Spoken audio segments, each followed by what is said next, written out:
recap what we have been doing so far. So we have been discussing kind of lessons and tools which require to do a kind of a complete project appraisal. So far we have discussed about break-even analysis, financial analysis, financial statement ratios, working capital management, and non-financial tools in detail. Right?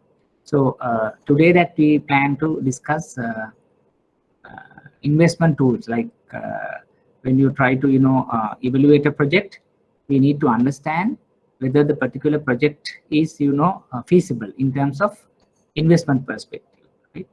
And just to give an idea, where so now we can select project based on two methods. I mean two perspectives. One is like investment perspective. The other one is financial perspective. Let's say if the project is viable in terms of investment, we say it's investment feasible, right? And then once it is feasible in investment perspective, then we can think about a viability with respect to financial, right? So if you remember correct that we did a kind of break-even analysis, it's something it's a financial tool. Or whether you see that adequate returns are generating to pay off your debts, interest, capital, and tax kind of thing. It's a financial perspective.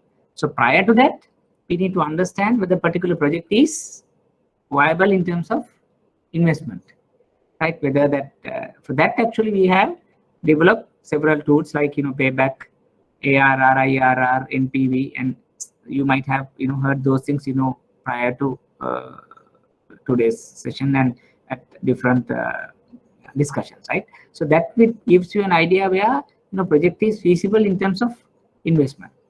Then we move to see what's the financial viability, right? That's how the context been developed here. So what I have done is I have given you a kind of a short note in terms of a note describing what's payback and NPV mainly, so you can read through at your leisure. So we try to start today's session where we try to focus more on these investment tools in project appraisal, right? In project financing. So before that, we try to understand what are the learning objectives. It's basically what is the nature, importance of investment decision. What is project financial? We have discussed it some time back also. We will recap with kind of some definition about project financing. Then we try to understand what's the time value of money and discounting factors while we are discussing the presentation. And then there are 4 investment appraisal tools that we need to be familiarized. So we will do that, and also we see how we can evaluate a given investment using these tools. Then we also see whether what are the advantages or disadvantages of each of these tool, which again be important for even exam purposes. Then finally we see when we have multiple number of these investment tools, how we are going to recommend whether the project is suitable, project is viable, project is feasible under investment perspective. That's what basically today's objectives, right? Mainly we try to understand the nature and importance, right? In project financing, right? I think we have discussed a little bit in the session 1 also, where if you take a project, right, not like general or normal business loan, but project, the duration is a longer term tenor. Right? If you take a hotel, if you take an apartment, if you take maybe like a bigger project like highway, bridge, port, right, airport. So those needs a longer duration to complete and operate. Whereas purchasing a land, giving some funds to working capital, purchasing a vehicle. So those are some business type of loan which are short term. So when you say a longer term, means that's a kind of the feature of this type of projects or the project financing. In terms of investment, it's large compared to small. If you take a business loan, investment we talk about 5 million, 10 million, 15, 20, 25. But in a project, it's something 100, 200, 1 billion, 2 billion, 5 billion type of investment.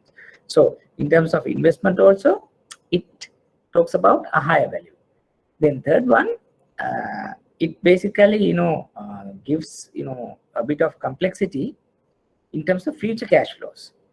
Because say if you give a loan to a businessman, and when you ask that how are you going to repay, he must say, I'm generating, cash right now, I can pay off. So otherwise I have, generated so much of cash flows during the last 4-5 years. So I have enough money. So based on this operation, I can pay off. So we are happy because we know that cash flows are there. They are routing through your current accounts and all that. So you don't have much issue, right, with the particular, repayment. But when you take about the bigger project, like a project, so when you say apartment, so how are you going to pay?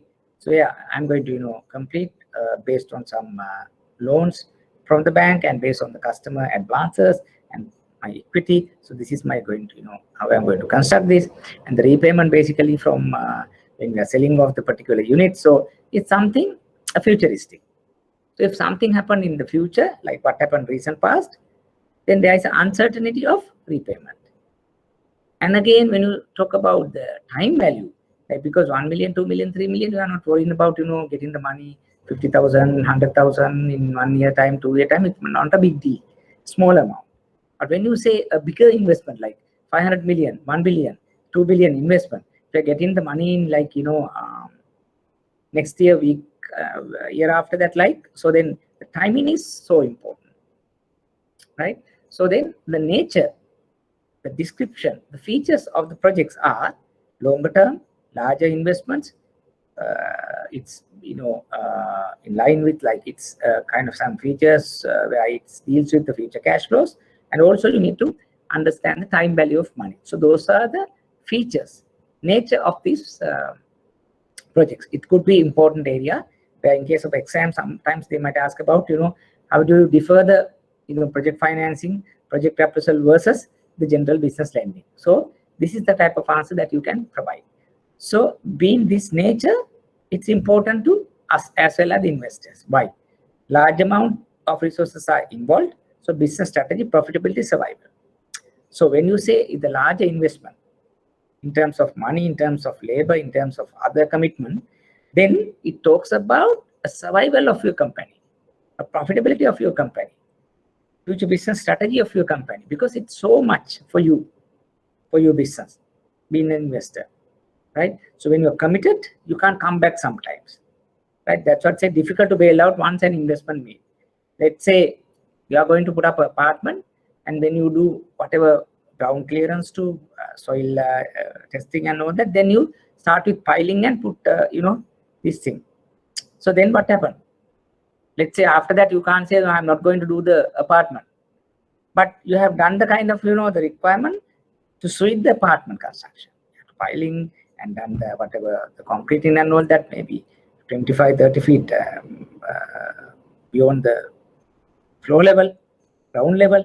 Then you can't take it easily and say this is I'm using for this and that, because you have done the investment, right? It's a huge investment in terms of total cost, and we are considering. So now there is a situation, right? You can't bail it out, right? That's another thing that you need to be in mind. Third one, close relationship with shareholders, wealth maximization. So we are not like general business. This talks about wealth maximization, net worth maximization, because it's an investment that you talk about in terms of wealth maximization or wealth maximization, or in terms of net worth, right? But not like the general loans. So basically you try to understand the nature and understand the importance of project financing, because this is very important. Because sometimes the examiner would ask us about the nature of the project financing, why the project financing or the projects are important for business unit or maybe a company, right, as investor. So you can now produce an answer in terms of those questions. So any questions out of this? I think it's not a big deal, but just to kind of idea about what is basically the project and the introduction to the project financing. We are in terms of nature, in terms of importance, right? So when we move to the definitions again, we try to we understand about the definition before we move to the investment tools. Generally, it's a long-term financing of infrastructure industrial projects. So based on the project cash flows of the project rather than balance sheet of the project sponsor. Very important.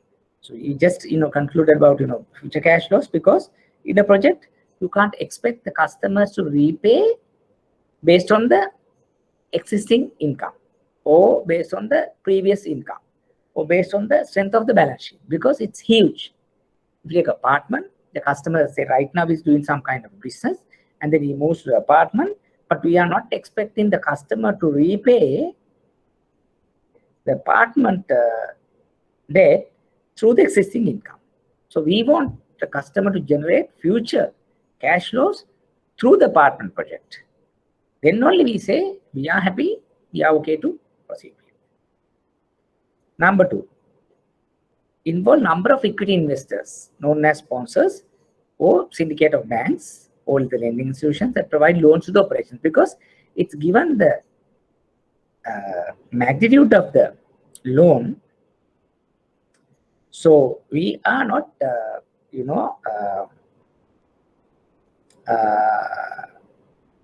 what do you call take that in an easy way, right? So what it means, basically there are multiple stakeholders who bring the equity. We call equity investors. One. Number 2, there are institutions called banks or financial institutions.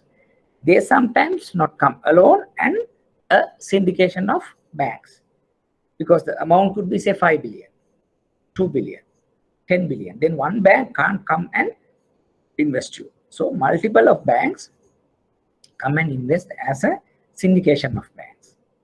One. Number 2, again, the equity holders also not a single party. There may be multiple parties also come. So generally in a project, you would understand, you would identify there are some equity holders and the financial institutions. It could be one equity holder to one bank or multiple equity holders to multiple bank. Third, we call non-recourse, secured by the project assets, right? Paid entirely project cash flows, as we discuss under point 1, rather than the creditworthiness, or that is a balance sheet approach, and it's a part of supported by financial money. That basically talks about the futuristic nature. But right now you can't talk about what exactly happened, and you need to worry about the future, how it basically goes in terms of financial and in terms of other. In terms of other means that taking the other like pestle factors like political, social, and those impacts, there may be a financial impact also. So you need to be ready to see what could be the future with respect to the project using some financial modeling. And what is about non-recourse? It's something because we are once you have invested, you say we told it's not easy to bail it out, right? So it's something like when you invested, that you need to get it out of the project itself. If you want to move out, it's if you repay, then the project cash flows to be there. Or if it is something about the security we talk about, that should be the project asset. So we call it non-recourse loans secured by the project assets. Fourth point, secured by all of the project, including revenue producing contracts. In addition to the project assets like land, building, machinery, maybe all those things. So we try to get hold of the revenue producing contracts. Let's say some sales agreement. So you try to develop something, you try to manufacture something, and when you sell it, you get the money. As a bank, you get all of those cash flows as well. Because, without that cash flow, you can't think about the repayment of your project or the project loan. So we'll say not only the project assets, but also the revenue producing contracts also will be part of your security. The last point, the project lender are given the lien on all of these assets and able to assume a control of project company when it's going to, difficult situation. Like it's something, let's say you are a financer to a project, then basically you have a hold, you have a control. In case if the company unable to repay, then you need to, march into the project, and then you take the ownership and do whatever possible to, get the project going and, make some revenue and repay your loans. So that's what basically some kind of features, some kind of introduction to the project financing, right? So when they ask about, write a short note on project financing, you can use these 4 or 5 points and make a kind of a complete answer, right? So any questions on the project financing definition or nature and the importance of the project financing before we move on to the detail? Any thoughts, any difficulty, any clarification, any gray areas? It's over to you.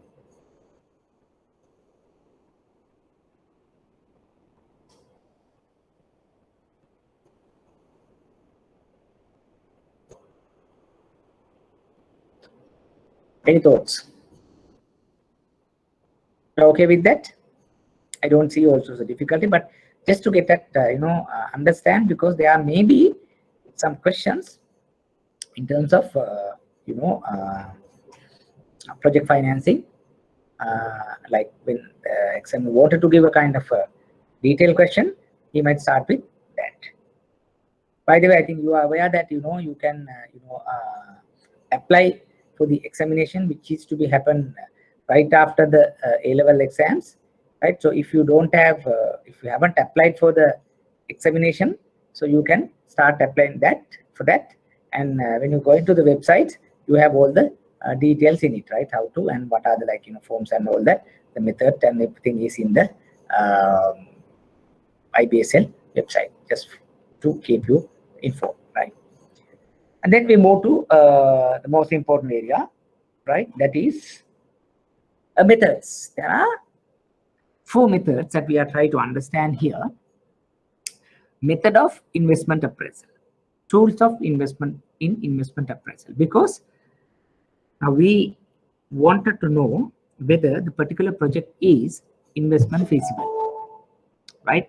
As we discussed, we wanted to know whether it is investment feasible, right? Before we talk about financial feasibility, we need to know the project is investment feasible. So in order to do that, so what we are trying to do is we are trying to understand there are some tools, investment tools available in the financial methodology. So for that, we try to understand there are 4 methods, right? Basically payback, counting rate of return, net present value, IRR.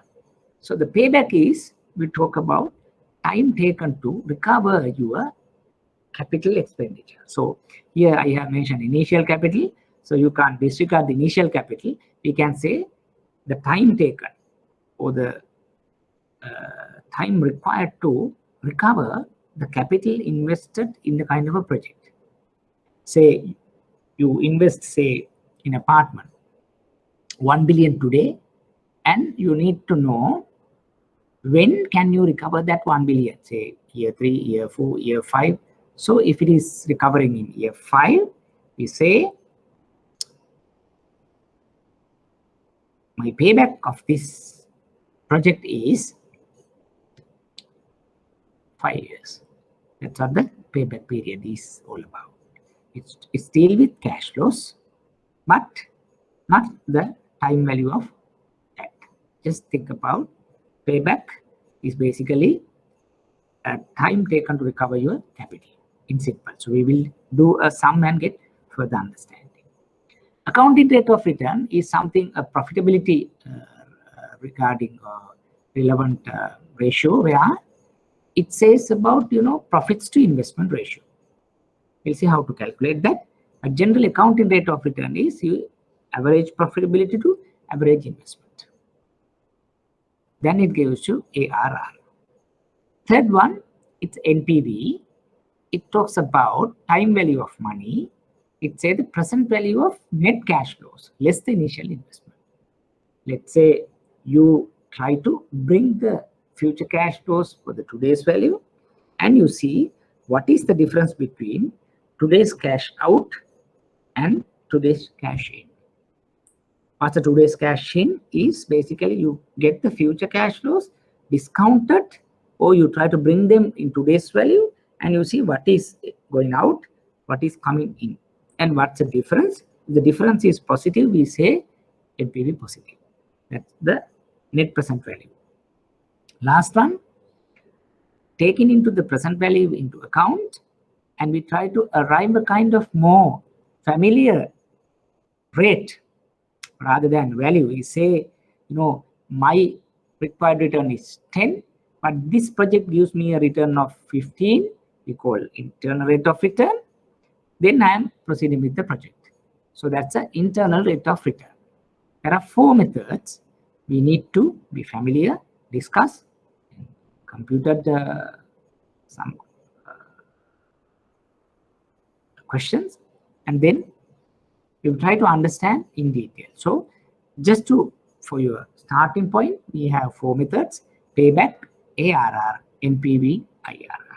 So what we are trying to do here is, so we try to get these 4 tools more familiarized using a example in this presentation. So then we can, question, or we can, argue it, and then finally we'll say, how best that, the things, can internalize, right?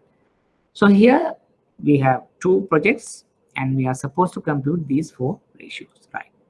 Now take a pen, calculator, and the A4 sheet. So we can start parallelly. Here we have project A. We have initial investment of 100,000. Project B, we have initial investment of 100,000. And cash inflows for year 1, 45,000. Year 2, 40. Year 3, 35. Year 4, 30,000 with respect to project A. With respect to project B, we have cash flows 30,000. Year 2, 30,000. Year 3, 44,000. Year 4, 46,000. So the depreciation is 20,000 per year. The residual value for both projects is the same, again 20,000. Basically, now we need to be, in mind. We are trying to compute NPV, payback, ARR, and IRR with using these 2 projects. So we have given some data. So we move to first we compute the payback period. But when computing the payback period, so we need to understand we are dealing with cash flows. We are not dealing with non-cash flows, and we need to use whatever the information given here. So project A, we have initial investment of 100,000. Project B, we have initial investment of 100,000.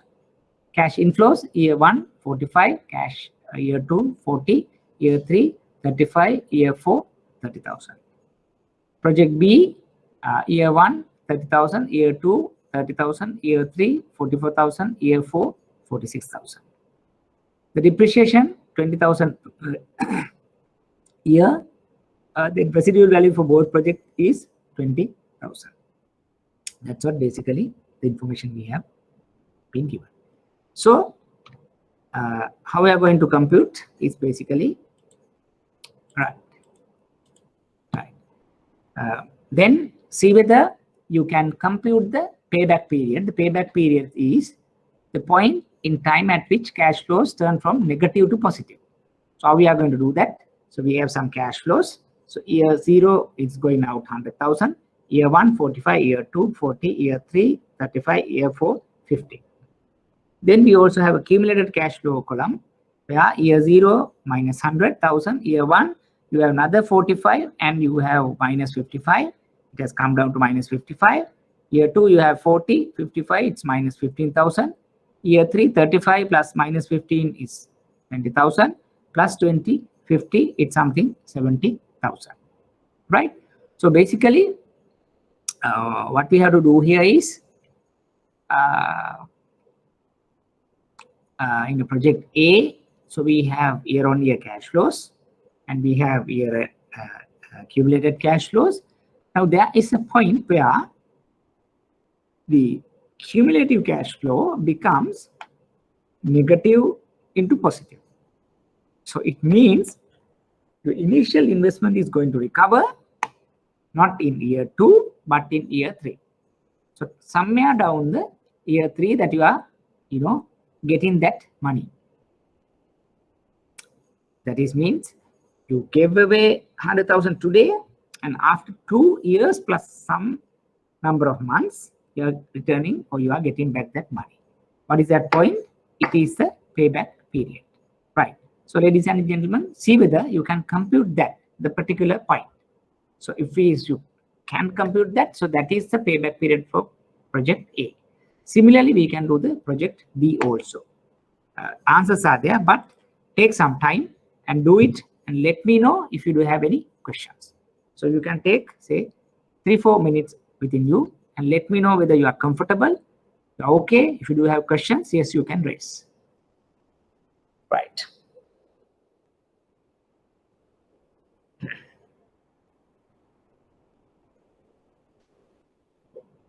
If you do have questions, yes, you can raise. Payback is time taken to recover initial investment. So it means the point at which the cash flows becoming negative to positive. So you have here, you have general cash flows, you have cumulated cash flows. In cumulated cash flows, a negative is coming down and positive is going to start. At the year 2, you have still negative of 15,000. Year 3, you have a positive of 20,000, 30,000. And then you need to understand at which point you make this particular project break even, or rather the payback point right. See whether what's the the answer you are getting. And if you do have any questions, yes, please raise. We can further discuss. You can have your own paper and you can have this table again and see what is the payback period for project A.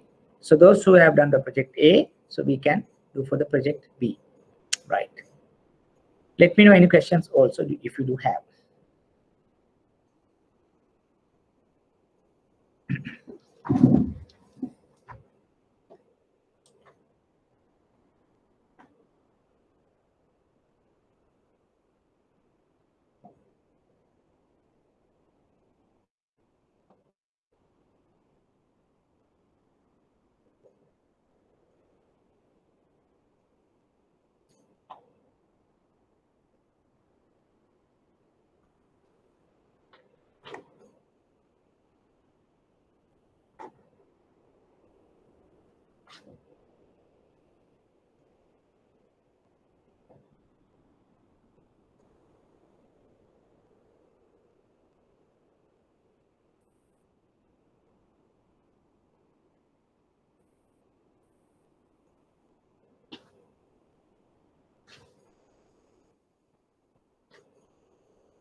Right. Any questions?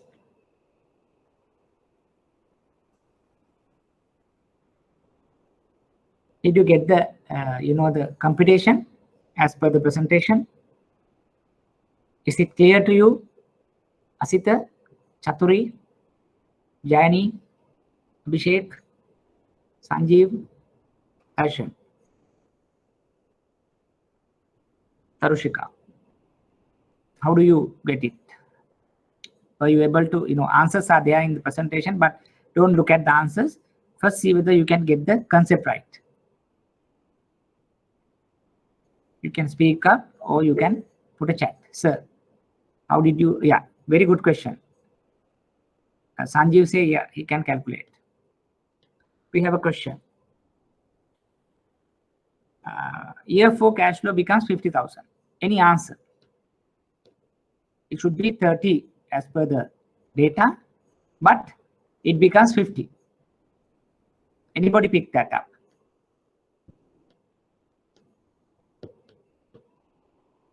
Here we discuss about, we are using cash flows here.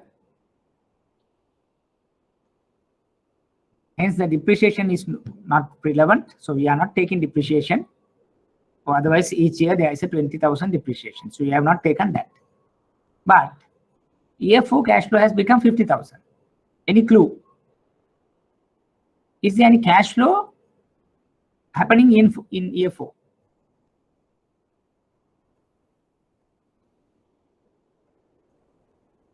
What about the residual value? What about the residual value?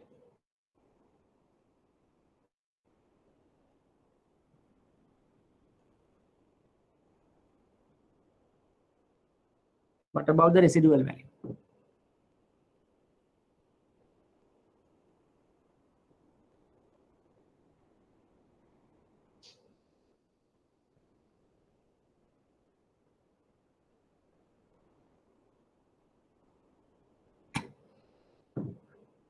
Yeah, we have to add. Yes, Abhishek, you are correct. Because a residual value, it's again a cash inflow to the project.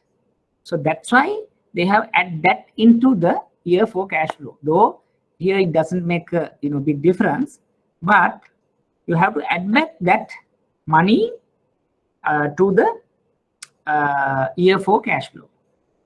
So everybody clear that? Any questions? So any other questions for the others? All are okay?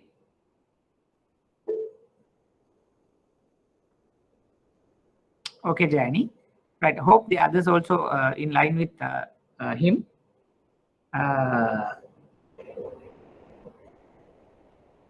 And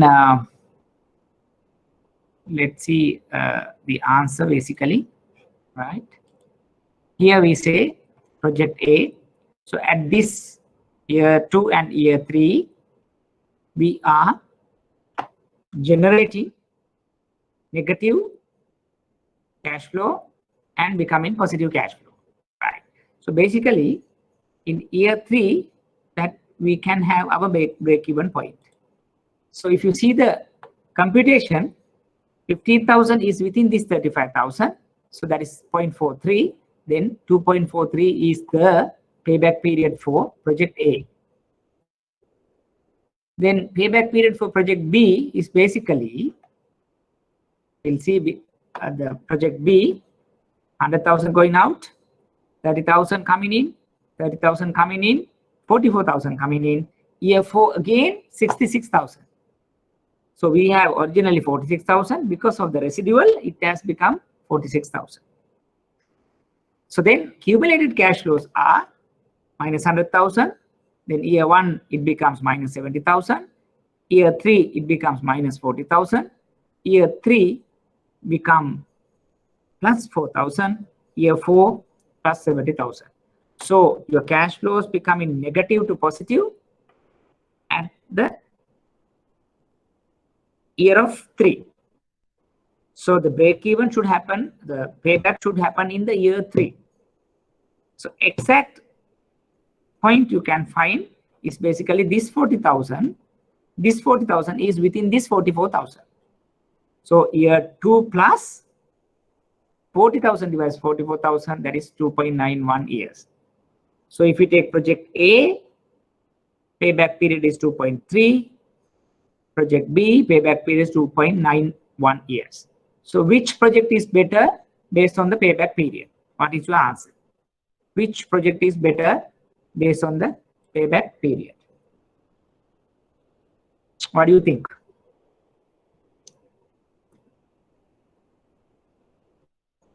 A or B? A. Yeah, Sanjeev, you are correct. So payback period is time taken to recover your investment, time taken to recover your capital. Sooner the better. So if you can recover easily, it is the payback period that you need to proceed with, or the project that you need to proceed with, right? If payback period is longer, then we say there is a longer period is requiring to recover my money, recover my investment, right? So any questions? Asita, yes, thank you. Any questions on this payback period? Please let me know. So if so, we can discuss, and then we can move. If we don't have any question, we can move to the second part.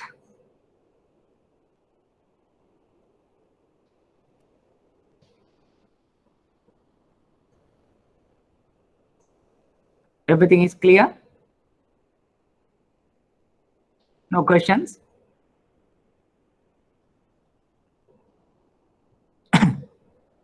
Please let me know that if you do have any questions.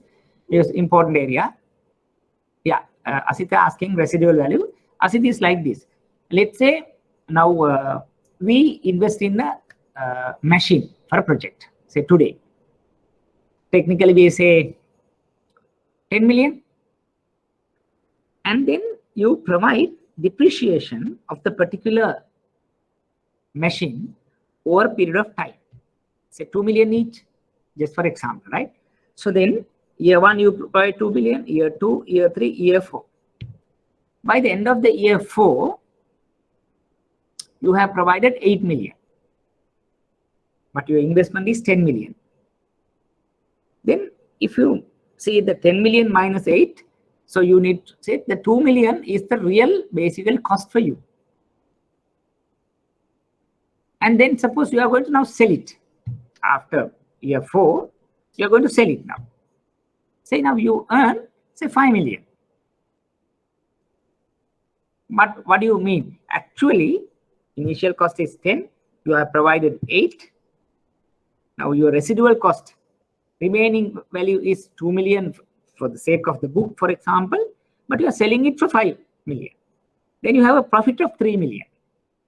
So that could be a cash flow that you can add because you have already provided 8. The 2 that you are going to need it, but you are selling at 5. So 3 will be the adding back to the project. In other way around, you have 10 million machine, you provide 2 million, 2 million, 2 million, 2 million, 2 million for 5 years. So at the end of the 5 years, the cost is basically technically 0. But now you are getting offer for 2 million or 3 million. You are going to sell it and get the money now. So that is your residual cash flow. Asit, you are getting the point? So that could be added back to your project because it is something that the value that you are getting. It's like a car.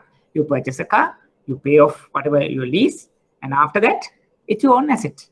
You sell it, you get the money now because you have pay off it. Here, not a kind of a lease, but here it's a provided through depreciation.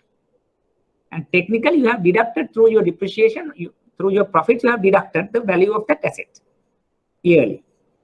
So after deducting from the profit, you have asset. You can sell that. Is it okay, Asita? Okay. Any other question?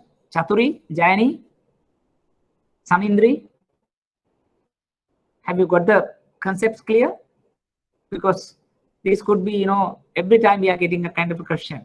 So very easy, but you need to understand. Payback is basically time taken to recover the initial investment, time taken to recover the capital, time taken to recover the money that you, invested. So as I was telling in the beginning, you set aside the name saying, what do you call, initial investment, take at the money that you invested, the capital you invested. Whether initially you halfway through, but you need to recover that. So once you recover, then you say the time, maybe 2 year, 3 year, 4 year. So we are happy with that. Any other questions, please? ප්‍රශ්න මොකුත්ම නැද්ද? Clear ද? ඕන දෙයක් බලන්න අහන්න because it's important. All done? Clear? Okay, very good. So then we move to the second part. In the meantime, if you do have any questions, please raise. Right. So the next one is accounting rate of return. Step 1, step 2, step 3, step 4. There are 4 steps that you need to do. Just hold on, I'm getting a question. Yes, Jayani, we are not thinking about the minus sign. So basically, the minus sign is there to understand which point is going negative to positive. Right? So if you see the minus sign also, I will show you just like, see whether I can. Now you can see the board, Jayani, right? Hope that you can see it. Here, this is the cumulative cash flow, like this, right? And this is cumulative cash flow positive. But we need not to worry about these signs because the sign is there to understand where we are the cash flow negative to positivity happening, right? So it basically not the 2 year, not the 3 year. Or otherwise, we could say straight away payback is 3 years. If you are not exactly worried about the point, because it's happening in the 3rd year. That's simple. But better if you can compute and see exactly because there's a 2 projects, 2 plus something, 2 plus something. So we need to see exact point, right? So 15 minus plus 20. Basically, මේ 15 තියෙන්නේ මේ 35 ඇතුලේ. ඒකනේ. ධන 20ක් හැටියට එන්නේ. So මේ 15 recover වෙනවා in this 35. So for that we say 2 years plus 15 is within this 35. So it's come to 0.3.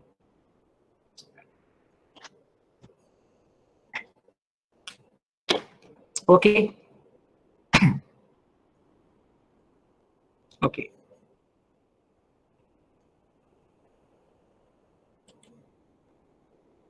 Right. Next is accounting rate of return. So again, we have given the equation here. So you have, don't look at the answer. Take 5 minutes among you and please calculate step 1, step 2, step 3, step 4. So step 1 is annual profit. So yearly cash outflow minus depreciation give you a yearly annual profit. Like that, you have to compute year 1, year 2, year 3, year 4. Once you know the yearly profit, you can compute the average profit. And then average capital investment is initial cost plus the residual value divided by 2. Then we have that answer, right? So please, see whether that you can compute that. And then we will see what the answer is. So take 5 minutes and see whether you can have the answer. Then we will discuss it.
What are the answers you are getting?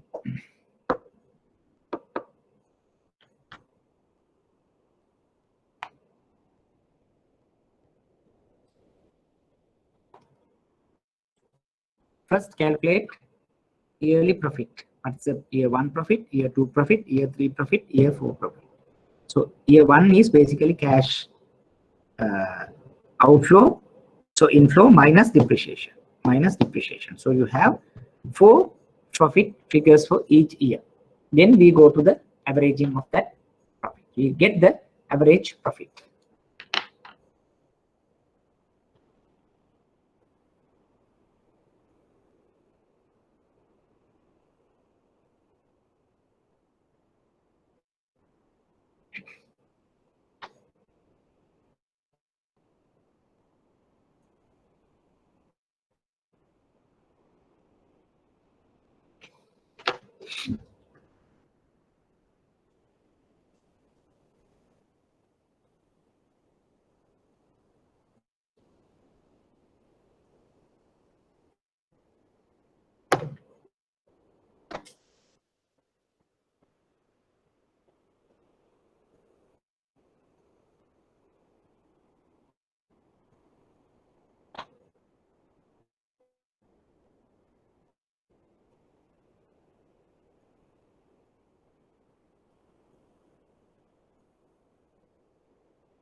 Right. Any questions? Were you able to compute the year 1 profit, year 2, year 3, year 4 profits? What were the answers? Any difficulty?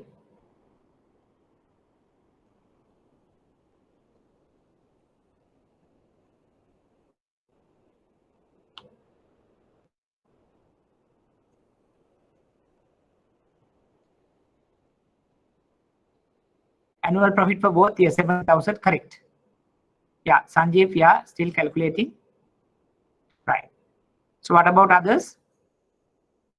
So annual total profit has average profit for both 17.5. Yes, Abhishek, you are correct. What about the others? You take, yes, Jayani, thank you, 70,000 for both.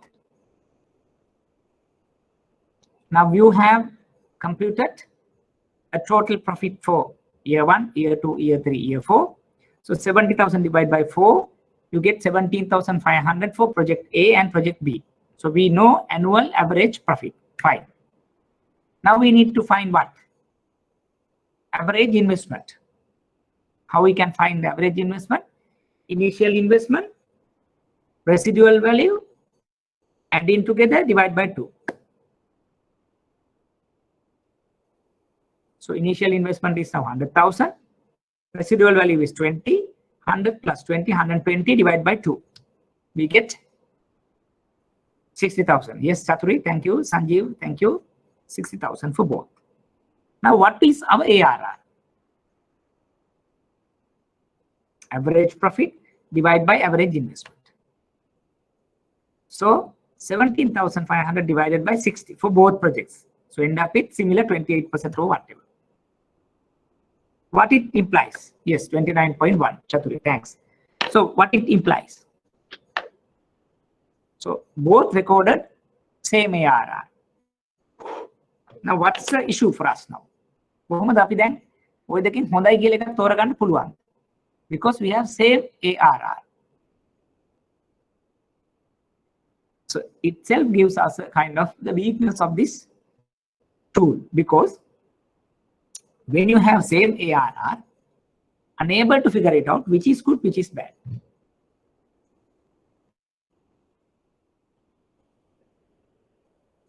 Right? So keep in mind, ARR is a good tool which involves profitability, which involves profits, but unable to come to a conclusion when we have same ARR. It's a kind of a disadvantage is on the way around. But computation purposes, it's not difficult. Just take profits, yearly profits, average profits, yearly investment, average investment, yearly average profit divided by average investment, you will have the answer. I'll show you the answer. You also can refer it in the next slide. Average profit year 1, 25, 20, 15, 10 divided by 4. That is for the project A, 17.5. Average investment 100 plus 20, 60,000. ARR is 29 for the project A. So project B, yearly profit 10, 10, 24, 26 divided by 4, 17.5. Then average investment is 120, 60, then ARR 29. So which project is the better? We are unable to answer because both provides same ARR. Right? Any questions? Any questions?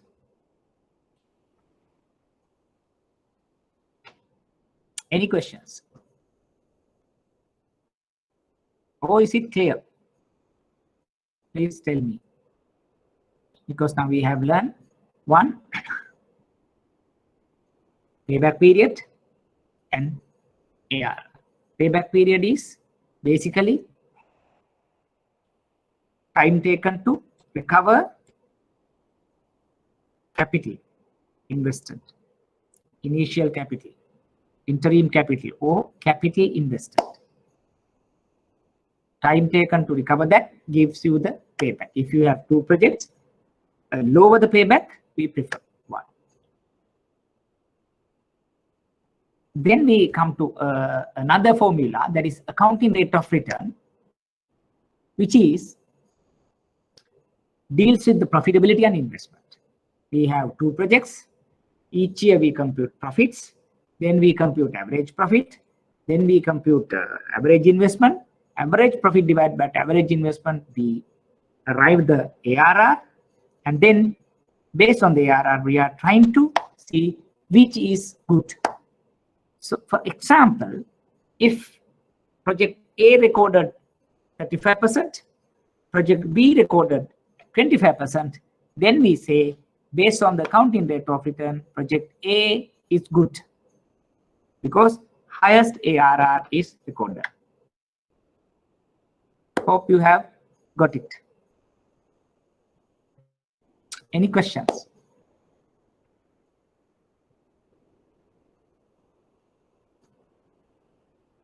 Right, thank you.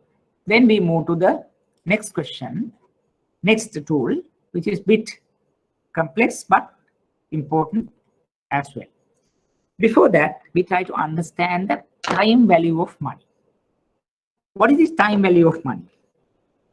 It is basically, we talk about value for money, value for money. And then time value of money, again, is very important part, which is not happening today and happening in future. Say you talk about 100 rupee investment today or 100 rupees in your purse, you go to supermarket and buy ABC items. Say after 1 year's time, you go to the same supermarket and use the same 100 or equivalent 100 and you try to purchase the goods, probably you might not be able to purchase that. Take for example, say sugar. In order to purchase 1 kilo pack of sugar, say you need 100 today. When you go another year after that, when you are trying to purchase the same 1 kilo pack of sugar, now you need 110 rupees, or rather you can't buy 1 kilo for 100 rupees. It could be something lesser, maybe 900 grams. Technically you can't, but I must say. So what it means? So there is something has happened in between this year for this 100 rupees. Or rather, the value of 100 rupees today is not the same as the value of that 100 in years' time. So there are some factors could impact on the change of the value of money. Interest, inflation, other risk. It could be interest cost, it could be inflation, it could be other risk that you are talking about. So based on that, the value of money could change. So interest rates changing, inflation changing, other things to realize that money in years' time would make us, the value of the money is not keeping constant or maintaining constant. So this has to be incorporated in the cash flows that we have been discussing so far, right? So we call this type of scenarios as a discounting is taking place, or maybe a kind of a interest rate is involved. Because why that I am talking about this value of this 100 rupees is different from here and there? That is due to interest and inflation and other risk. So based on that, we take a interest rate, or called discounting rate, or cost of capital, you can name it.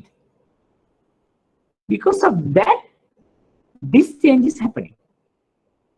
Suppose you have 100 rupees today, and nothing happened into interest rate, inflation, and no issue with the realization of cash in years' time, or risk in years' time. What could be the scenario? No change, right? But if I am thinking otherwise, if I am thinking 10%,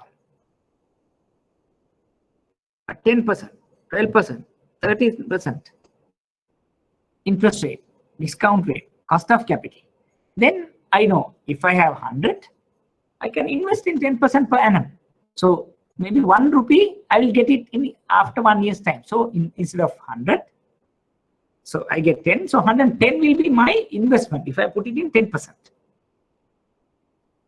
එහෙම 10% එකක් තිබුණේ නැත්නම් තමයි 100 එක අවුරුද්දක් ගියාට පස්සේ මට වැලියු එකක් නැති වෙන්නේ. So that's why I'm worrying about my 100 rupees today and in years time, because of this discounting factor, because of this cost of capital. So you need to understand this concept. The value of the money may be different from today to tomorrow, today to next year, due to several factors. So you need to factor this into our cash flows also. Once we are doing that, we call them NPV, net present value. So today's investment versus the future investment, bring back to today using this time value concepts. Then we are in the same position, apple to apple. But payback, did we do that? No. Payback, we say going out today, coming in different times. අපි ඔක්කොම එකට එකතු කරලා බැලුවා, එළියට ගියා, ඇතුළට එන්නේ කවද්ද? ඒ දෙක සමාන වෙන වෙලාව මම කිව්වා payback period එක කියලා. But here we say going out today 100 rupees, I am coming, I am getting year 1 maybe 50 rupees, year 2 60 rupees, year 3 40 rupees. හැබැයි 50යි 60යි 40යි මම එකතු කරලා ගන්නේ නෑ. 50 you bring back to today, 60 you bring back to today from year 2, 40 you bring back to today from year 3. එතකොට year 1 එකට, year 2 එකට, year 3 එකට we have to apply different discounting factors based on this the cost of capital.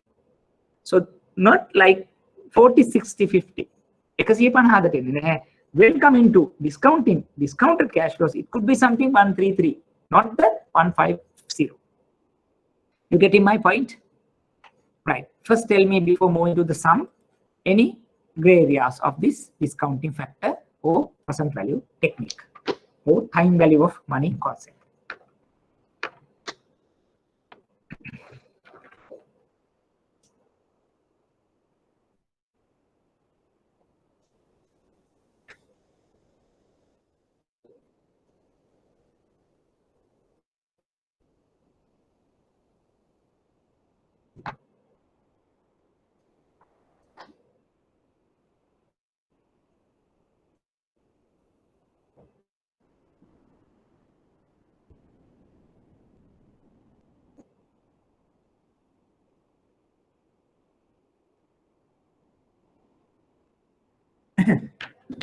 Any questions?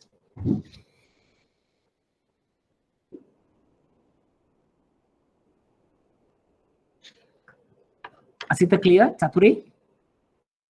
Abhishek? Sanjeev? Arushika? Concept is clear? Okay, thanks Chaturi and Tarushika. So I'll show you a computation for the equation basically, right? You can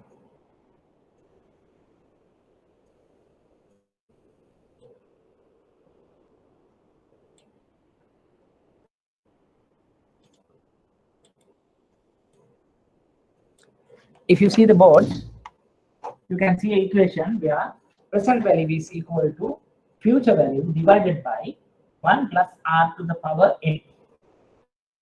Here we call this future value. Here we call present value. Here we call interest rate or discounting rate or cost of capital. Various names you can, interest rate, discounting rate, cost of capital, n is number of years. So if you apply this equation, you can get whatever information or that we require in order to bring the amount to present value. Let's say in year 1, we are getting 100 rupees. Right. You say this is 100 future value. And say interest rate is 10%. N is equal to 1. In previous situation, say payback or whatever, we never talk about this portion.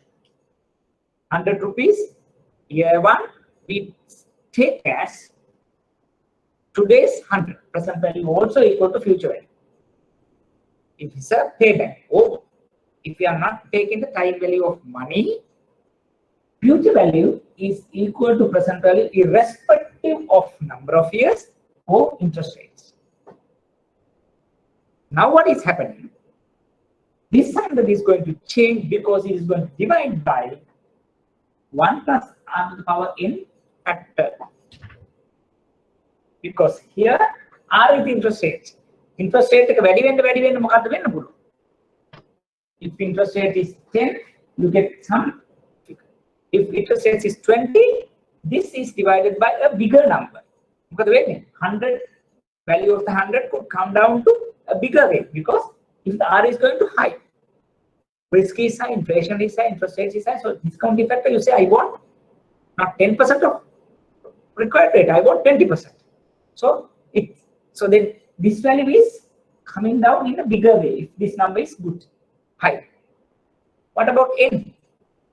If n is becoming higher and higher, if this number is going to high, then again this number is also going to high, 1 divided by that. So this is going to bigger again. If n is going to high, n is going to large, r is going to large. So this will have an impact. Then what happened? 100 rupees come down further. So over a period of time, due to this discounting factor, the value of future money is reducing. In other way around, basically, this is the discounting factor equation. Discounting factor equation. Something 1 divided by 1 plus r to the power n. Discounting factor equation. Right? So if you have future cash flow, you just multiply that 1 divided by 1 to the 1 r power n. So it's this part. Any questions? So we can do all the questions. Any thoughts? Any difficulty?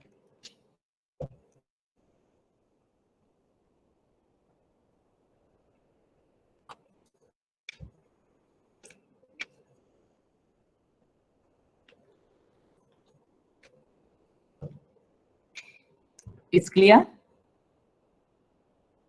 Abhishek? Samindri? Asita? Concept clear? Okay, thanks. Right. So move to, thank you, Samindri. Thank you, Chaturi. Asita, thanks. Right. Then we move to the same example and we try to apply this discounting factors. Right. Assume the company's cost of capital is 10%. Then discounting factors year 1, year 2, year 3, year 4 are like this. How we have arrived this 09090826 is basically the equation we just discussed. 1 divided by 1 plus r to the power n. අපි ඒ equation එකේ r කියන වෙනුවට 10% දාලා n එක දැම්මොත් we get this one. n දෙක දැම්මොත් we get this one. If we apply 3 for n, then we end up with 0.751. If we end up with 4, then we get 683. Right? If the examiner is not giving this discounting factor, you need to compute the discounting factors using that equation. 1 divided by 1 plus r to the power n. Okay, fine.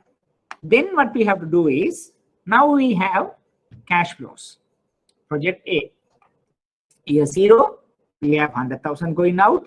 Year 1, we have 45,000 going out. Year 2, we have 40,000 going out. Year 3, we have 35,000 going out. Year 4, we have 50,000. Those are coming in. Sorry. Year 1 to year 4, cash flows are coming in. Why year 4, 50,000? Because that is 30,000 plus residual value. Okay. Now discounting factor, year 1, year 2, year 3, year 4, like this. For year 1 discounting factor is 1. Why? Any thoughts? Year 0 discounting factor එක 1 වෙන්නේ. Why is that?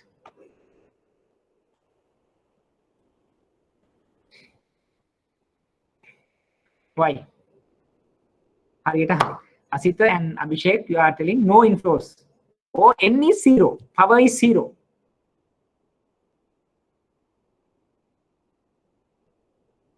Abhishek, but there are no inflows, but there are outflow. Right? So no change in the 100,000. But 100,000 is divided by 1 to the 1 plus r to the power n. But r is again there. But n is 0. Remember. n එක බිඳුව වෙච්ච නිසා තමයි ඕනම power එකක බිඳුවේ බලය 1යි. Asita, Chatura, thank you. You have spot on. Because of that, we have 1. I mean, throughout all NPV computation, year 0, it is 1. And year 1 only, it's coming down. එක බෙදීම කියලා portion එකක් එනවා. එක බෙදීම power එක n එක 1 2 3 වෙනස් වෙන්න පටන් ගන්නවා. Right, very good. So then what happened is year 1, year 2, year 3, year 4. So you multiply cash flows in the discounting factor. Then you get the discounted cash flows. When you see going out is 100, coming in, and you end up with some number 34,380. Right. So if you see in a payback period, what happened? We have not thought through about column 3 and column 4.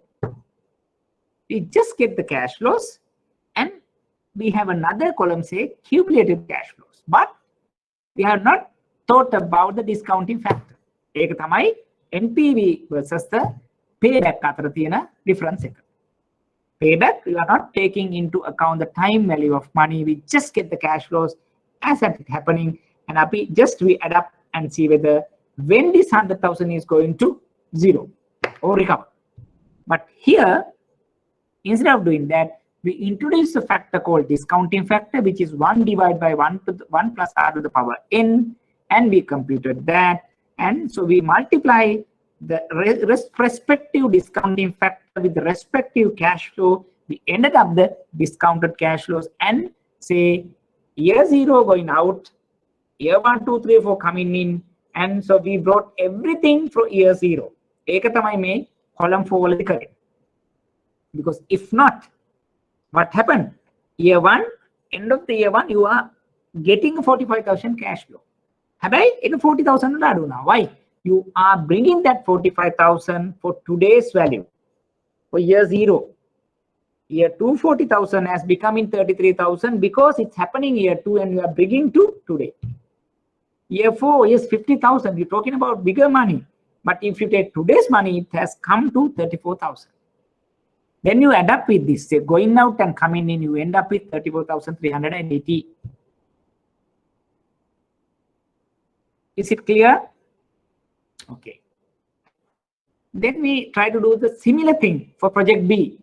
Cash flows, discounting factors, you multiply that. So we have 30,172. So which project is better if you take A and B? Highest NPV, we'll see, is the better project. So as of A and B, A is the better project. Right? Right. Okay. Again, just check with project A and project B. Take a minute and see whether have you captured the concept before we are moving to further discussions.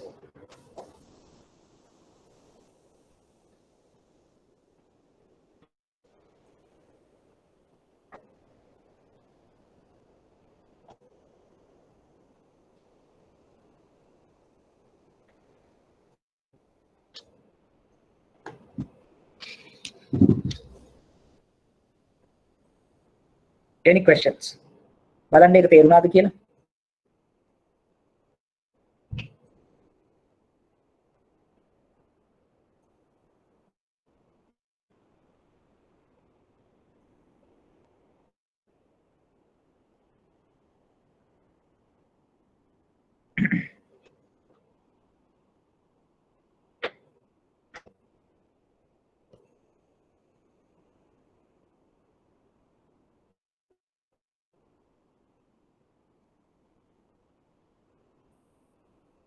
Is it clear?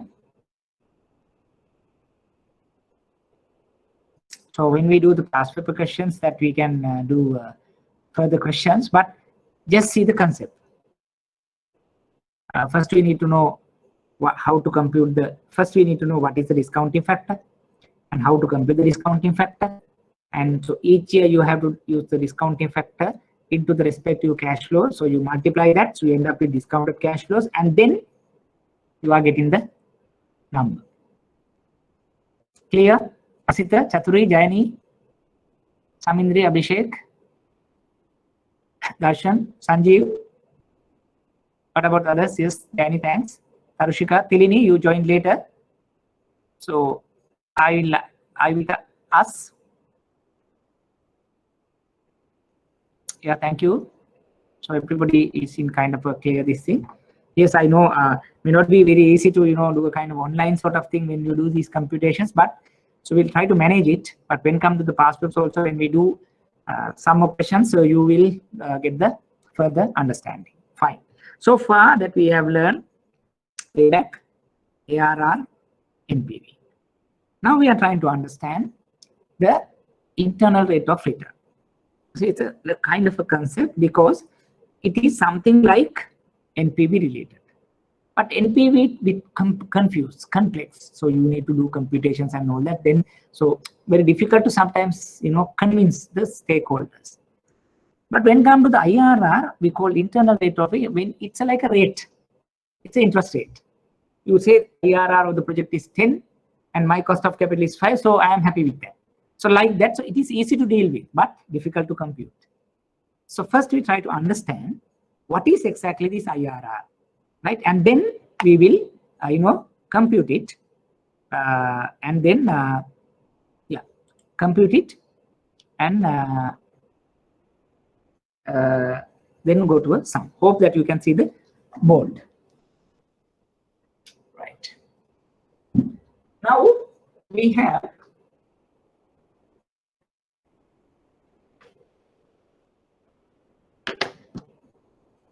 NPV in this column, in present value, and we have say interest rate or other discount rate. Let's say project A. At a project A, at some interest rate, you have some value. Remember? So maybe at 10%, we have some 35,000 K, for example. Then what could happen? If you are increasing the interest rate, what could happen to this 35,000? It could increase or it could decrease. I want your answers.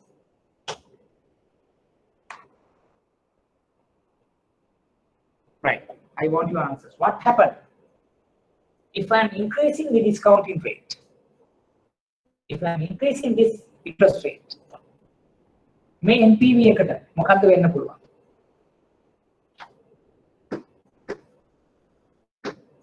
So, bright girls and girls, I want your answers.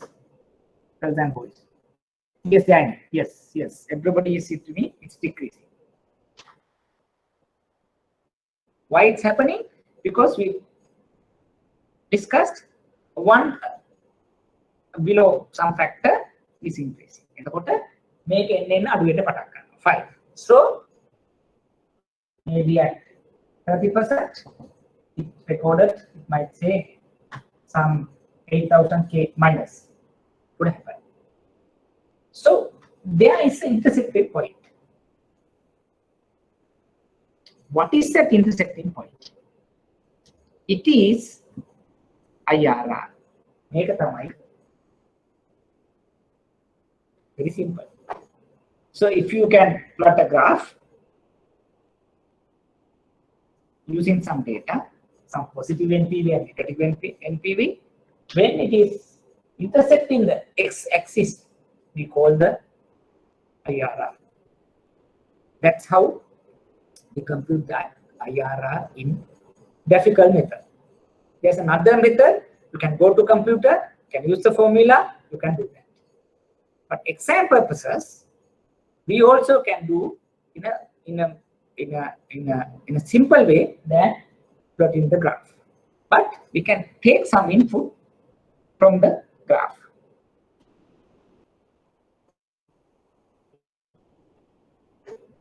Right? So we know this 10%, we know this part, say y1, y2. Because we know this distance, we know this distance. And we also know this is 30%, and we know this part, that is 30% minus 10%. We don't know this part, x. If we know this part, this is 10, this is x, IRR is 10% plus x. So allow with me. Hope you understand. If you take this equation, make triangle because 10% we have recorded 35,000 and 30% we have recorded 8,000 minus. So again, and also we know this is 10%, this is 30%, so this is 30, this is 10, so this is 20, we know. So we don't know this part. Right? Okay. Then what happened is, we can develop an equation that is x divided by, we'll say x2, x1, x2 minus x1, that is 30 minus 10 is equal to y1 divided by y1 plus y2. We have that equation. In simple geometry, using these triangles, this triangle and this triangle, we can develop an equation. This distance divided by this distance is equal to this distance divided by this distance. Small, big, small, big, small triangle, big triangle. So x divided by x2 minus x1, we know this one, and y1 divided by y1 plus y2. So we know this one, we know this one, we know this one, we know this one, we know this one, Hence, we don't know this one. Then we can find x. That is the equation. But remember, this is y2 minus 8k, but here you use value only. No minus sign or plus sign, only the absolute value. Right? So when you are using that, that is the equation that we are going to take forward. May I really go there? Can you see this? If I write here,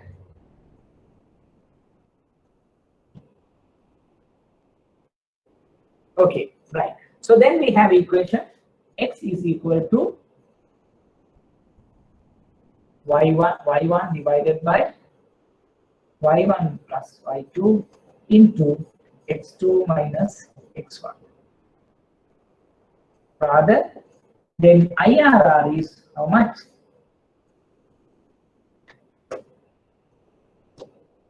x1 plus x, or 10% plus x. 10% is basically x1 plus x is this one. x2 minus x1 divided by y1 by y2 into y1. This is IRR.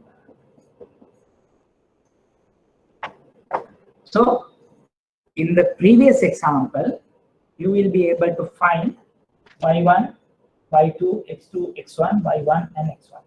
Because, so you first at some point, at say 10%, you recorded a positive NPV. Now you need to find a negative NPV, assuming some interest rate. So 10% we assume double or triple, say 30%. That is the challenge. Because you need to find the negative NPV. Right? 10% positive, we assume that 30% there should be a negative. So again, you have to do a 30% rate and using the discounting factor, and you compute NPV, which is negative. Okay, the main intersecting point is so once you have positive and negative NPV and relevant interest rates, then you are done with.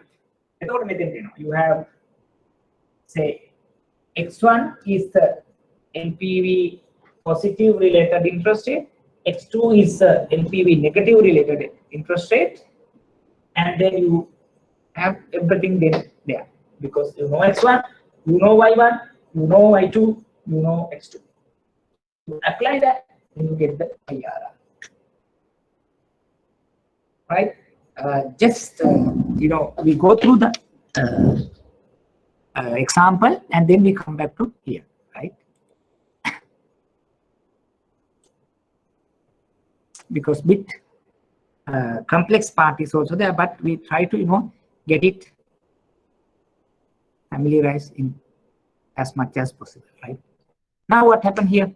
IRR is the discount rate when the NPV is 0. ඒක තමයි අර අපි කිව්වේ graph එකේ positive NPV, negative NPV, intersecting point is the IRR. So it's clear. But we need to know the intersecting point, and for that we need one positive NPV and one negative NPV.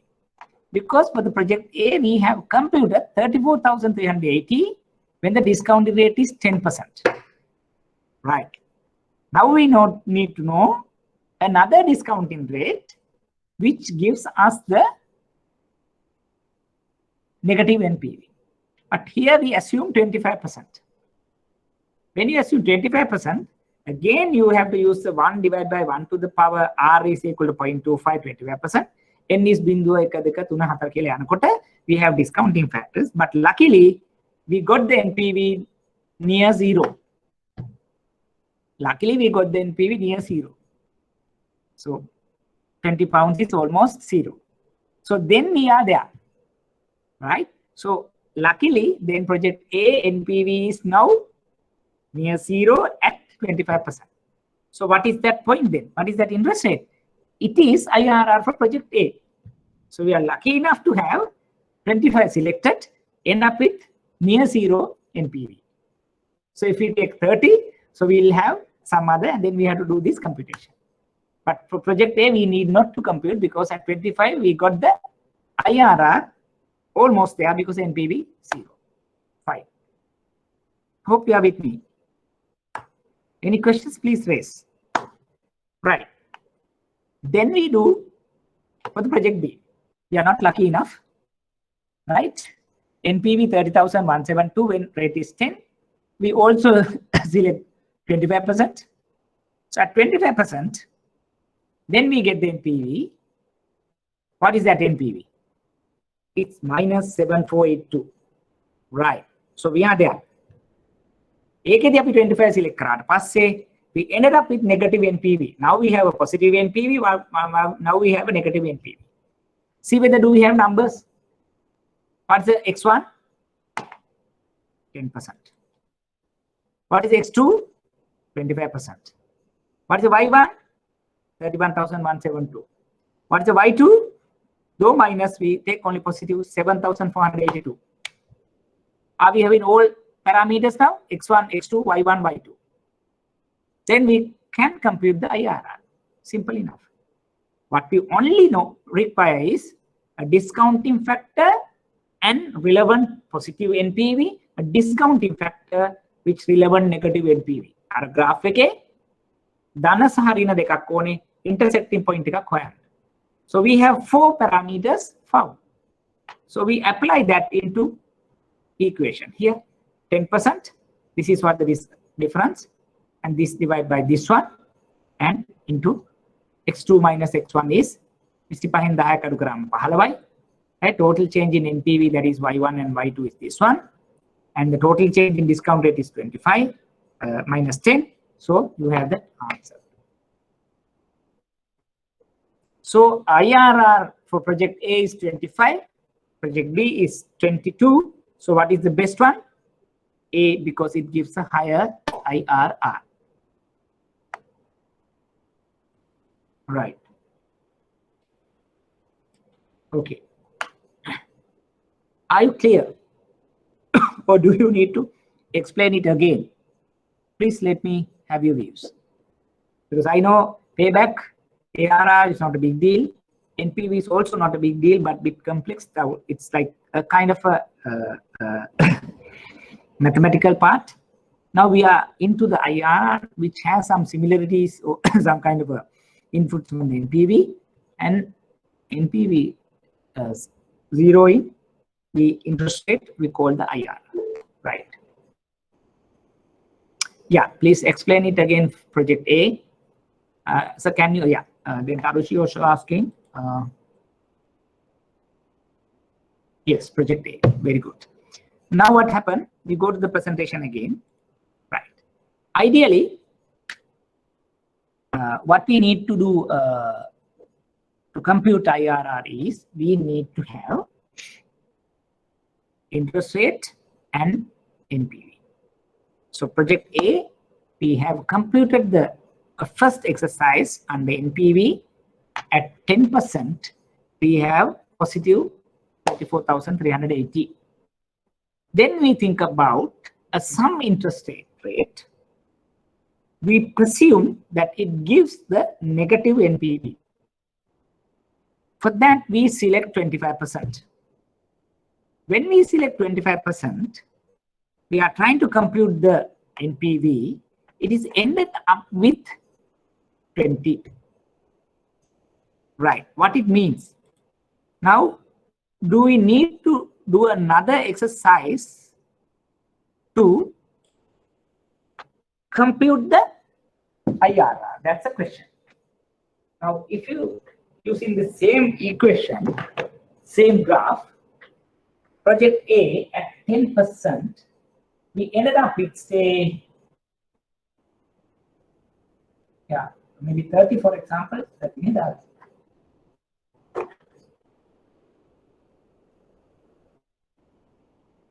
Yeah, 30. Yeah, same, right? 35 hour project A1. Now we are increasing the interest rate. When we are increasing the interest rate at 25, 25 black at 25 what happened? Make avilla and main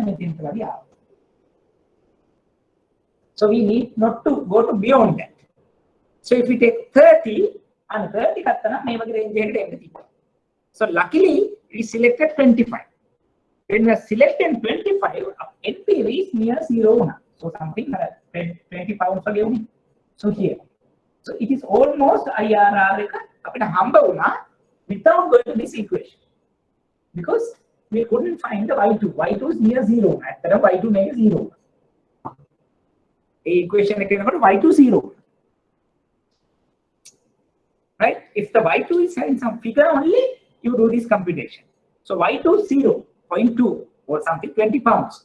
So Y2 bindu equation is almost NPV is the IRR. Y2 0 again, Y1 divided by Y1 can ekai. So here x2 minus x1 is basically 15 now. 25 minus 10, 15. 15 plus x1 can 10. This is 25. Is it clear?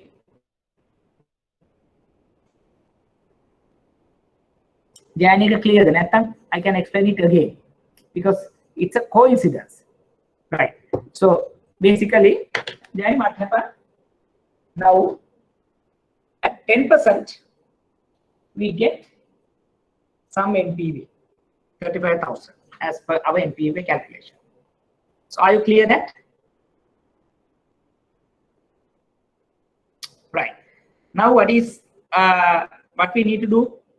We need to find another interest rate which gives us a negative NPV. That's also clear to you. So we try to find a particular NPV which presume gives us a negative. We select 25%. So when you say 25%,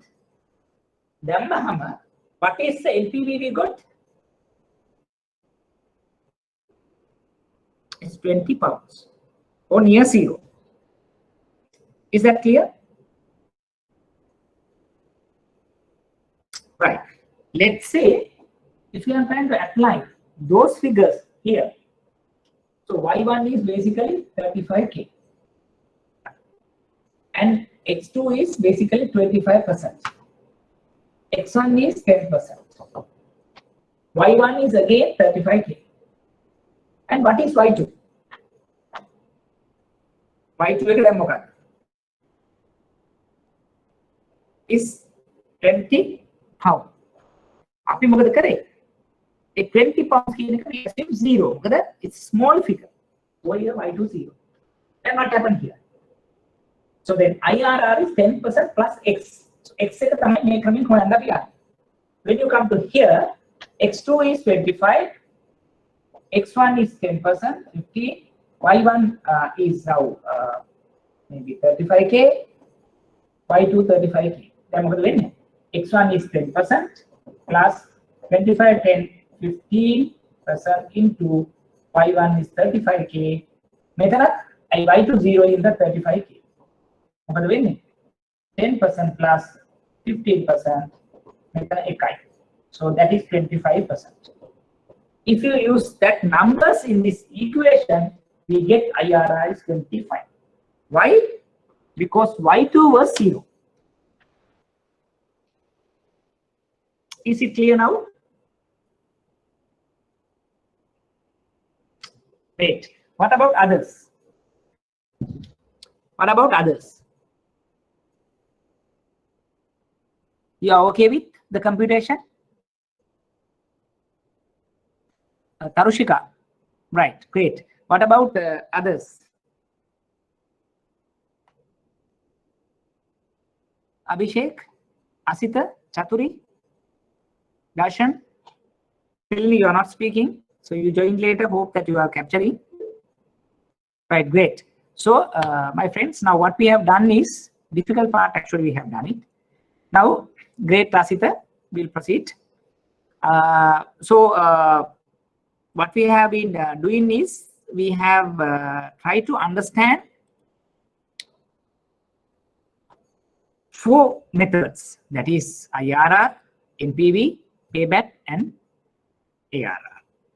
But out of that, 2 basically deals with the time value of money, 2 basically not deals with the time value of money.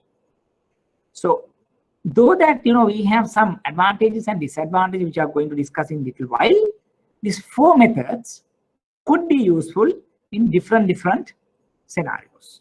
So payback, without taking time value, you just give very simple and give an idea. So I invest, getting the money in 2 years, 3 years, so 2 years better than 3, so I am doing with that. But if you are going in deeper, so you can do NPV computation, ARR computation as well. So if you are thinking about profitability perspective, so why not the ARR? So there are 3-4 methods available. So it is up to us to select which is better at a given point of time. Okay. So since that we have done with these 4, then we will see what could be the decision making or project selection criteria when we have single project, when we have multiple project. So if we have a single project, if the payback is a criteria, so we say less than target period. Say I have money, I might say as an investor, I want my investment return in 4 years. So then we'll see if there's a project, if that gives the money back to me in less than 4 years, 3 years, so I'm happy with that. If we have 2 projects, we say compare shorter payback is my decision making point.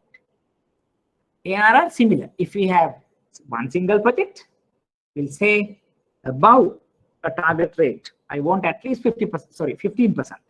So then this project gives me a return of profitability of 20%. So I am going for that. But if we have 2 projects, so you go for the highest ARR. NPV, which is positive. If NPV is a positive NPV, I am going to select it the 1 project. With a multiple project, we go for the highest NPV and we select and say, this is what I want.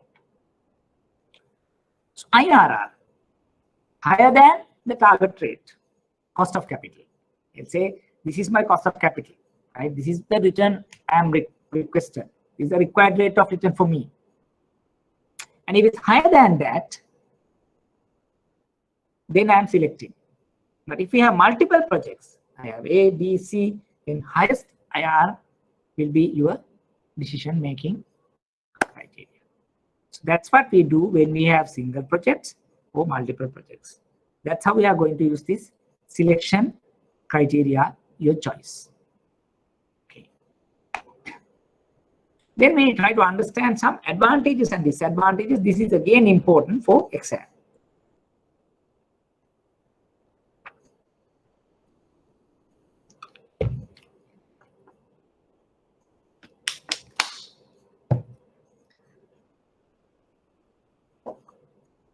Let's say payback advantages, simple, easy. Because now you can explain to somebody very easily, and the particular person also could be understand this is easily, right? Nothing, any financial jargon here. So basically, its objective is using cash flows, liquidity perspective, because commercial realistic, because sooner the money, sooner the recovery, so you will, happy with that. And again, it's cautious, risk averse, because you ignore the future cash flows. Because you're not worrying about, what I am getting later, but soon that you recover, right? Because you cautious approach. Right? So otherwise, we say, I am getting so much money in year 5, 6, and all that. So if I'm thinking on that and, taking decision, no, it's no more there, because very quickly I am recovering, so I am happy with that. So I'm not saying always it's correct, but it's a good tool. When you are thinking about simple, easy to understand, cash flow is going to use, commercially viable, risk averse, cautious approach. So this is a good tool. Disadvantage: ignores cash flows after the payback, because it again is a disadvantage. Maybe you have project A, project B. In project A, maybe you get the money in 2 years, you say it's good. Project B, you get the money in 3 years, you say you disregard. But project B, the cash flows happening after year 3 are enormous compared to project A. But you have taken a decision saying, because I'm getting 100 million in 2 years, but 100 million in 3 years. But project B, you get 1 billion in 4, 5, 6, 7 years. And project A, you get only 500 million in project 4, 5, 6 years. In terms of future cash flows, because here you can't do anything because no time value concepts here. B could be better, but you disregard B because payback. That's a disadvantage for payback. Ignores time value, obvious, because you are not thinking about the time value. But if the investment is small, it's not a big deal. But if investment is large, as we have computed, you know, when the over time you are losing so much. So the time value important. Disregarding that would have some impact. So advantages, disadvantages. ARR, simple, easy to understand, like earlier. Internal external comparisons you can easily do, you know, with the industry, with the competitors, the internal set objectives you can do, because you know profitability investments are difficult to find. Easily you have profitability, you have investment, so you can do that. Take total life, not like payback. It take total life and you take the decision. Divisional managerial performance, it could be something else also. You can use it for some objective, right? Some other purposes as well. Like those are advantages. Disadvantages, profit, not cash flows, because here we talk about project lending, project appraisal. Important is cash flow, because that cash flow is important to pay your debt, not the profitability. Profit, yes, it's good. It's a recorded item. But really, you need to be worried with the cash flows.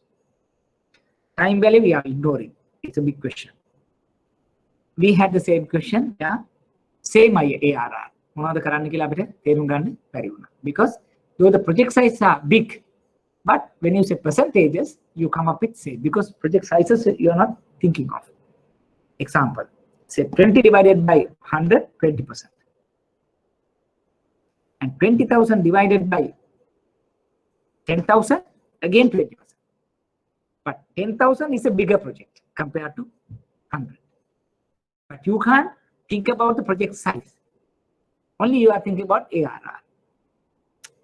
ARR similar, you say, I can't take a call. Or even ARR different, but project sizes are different, but you are not thinking about the project size. Percentage. So sometimes you are losing the big opportunity.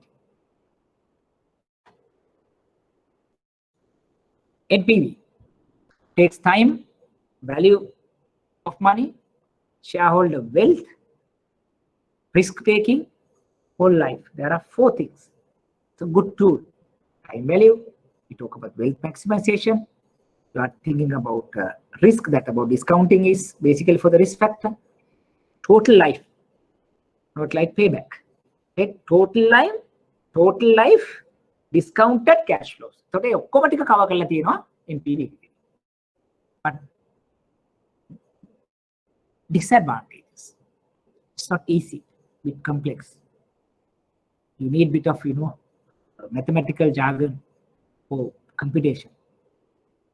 And you are not thinking about, you know, accounting profit, but you are thinking about cash flows, total project. So short-term profitability, you are not, you know, thinking about. Sometimes it might have impact, or maybe kind of some discrepancies in various stakeholders. So I prefer short-term gains, but you prefer wealth maximization. So and there are some, you know, arguments. Most critical, how to choose discount rate. It's very subjective. Bank might have one, investor might have one, somebody else might have one. Because now we were discussing discounting factor, time value of money is impacted by interest rate, inflation rate, risk of return in the money. So many things, right? But you unable to, you know, come up. This is the correct interest rate, correct discounting rate. Not easy, very subjective, but still it gives kind of an idea. IRR. time value of money is to be understood, because not like NPV, not like complex, right? So it's a rate. When you have 3 projects, highest rate. Single project, more than required rate. So easy to convince, easy to understand. Again, disadvantages. There may be difficulty in choosing projects of varying sizes, because again, it's a percentage. Small project, medium project, big project. So you are not thinking about the investment perspective. You are thinking a value perspective. You are thinking about rate perspective. It's not easy to say which project is going to be chosen, because you are only dependent on the interest rate. Difficult to choose when have the same IRR. Similar like ARR, you might have the same IRR in a project. So you don't know what to select, or which is a good. Having said that, IRR important, good tool, because it takes inputs of time value of money. So out of the 4, the best method could be the NPV, but rest is again important in given decision making scenarios. So we can't say this is good, this is bad, but each has merits, demerits. So depending on the situation, so we opt to take one out of these, or maybe combination, but the superior tool could be the NPV. Fine. So that's it. Any question for today's session? Because I know this is not easy. This is difficult one, and we will when we do further questions, you get further understanding, because every time we see a question from maybe break even, working capital, or investment tools. So sometimes we have 1 or 2 questions representing, or at least, so you have 2 questions on these 3 areas, more or less a mathematical or quantitative type of question. So you need to get maximum, because this is not different, not difficult. When you do the past papers, you would understand that. So let's see that how it goes. But before that, let me know any questions, any gray areas.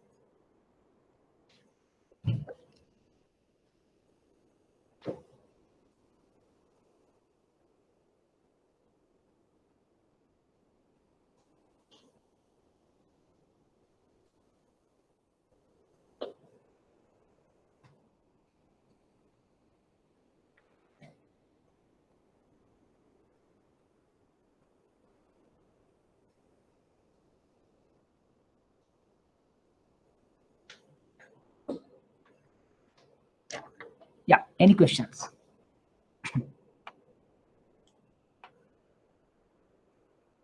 Was it clear? Means you get a kind of some basic idea about these 4 tools and the computation perspective.